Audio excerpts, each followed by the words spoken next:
YouTube, third video of three, and probably the uh, worst one to make. A lot of people, including me, once read off the Knicks. Said that they're too dysfunctional to ever win again. This year, I'm not going to lie, this year was amazing. Knicks came out of the gate, started so hot.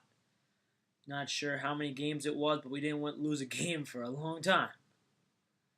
Beat the Heat by 20 the first two times we played them. One time without Raymond Felton or Carmelo Anthony on the road. But it came down to the playoffs. As it always does. Every sport has a fraction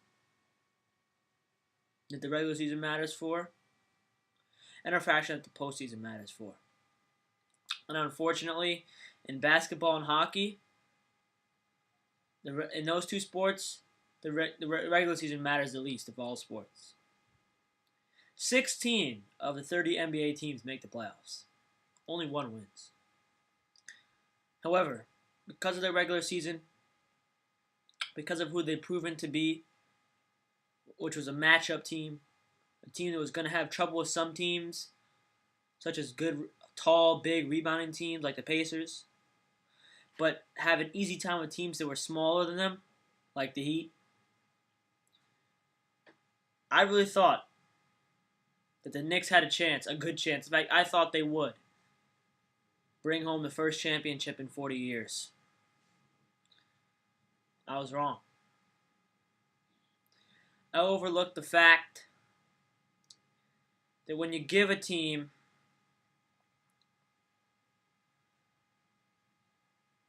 so many second chance points, when you give a team a win in your home arena,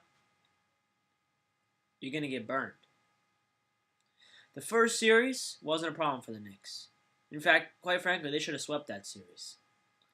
Up 3-0, 2 games we were on our game, but came out in Game 6 and played just like we had it in our hands the whole time.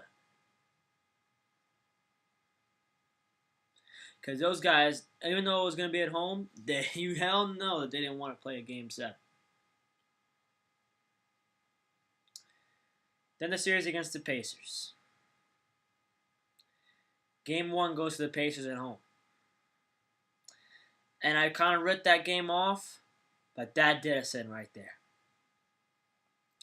Madison Square Garden for Game 1 of the Eastern Conference Semifinals, when the Knicks haven't been there in God knows how long. Definitely not since I've been a fan.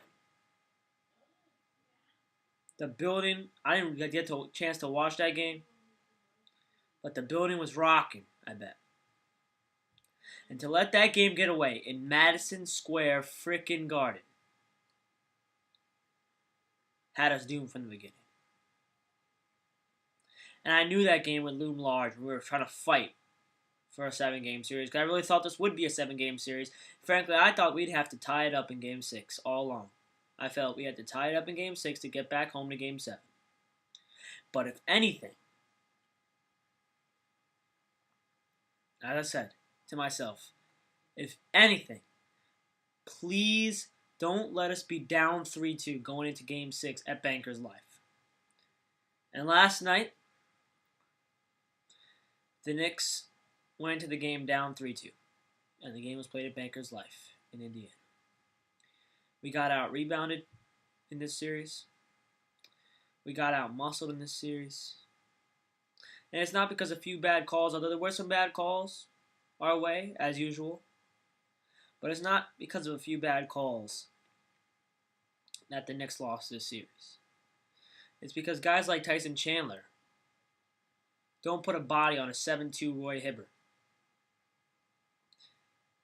Because guys like J.R. Smith are too ignorant to realize that your player of the week status when you were scoring 35 points a game came when you were driving to the basket, not settling for jump shots.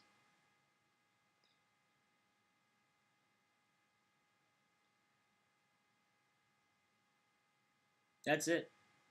That's all I can think of right now for this season.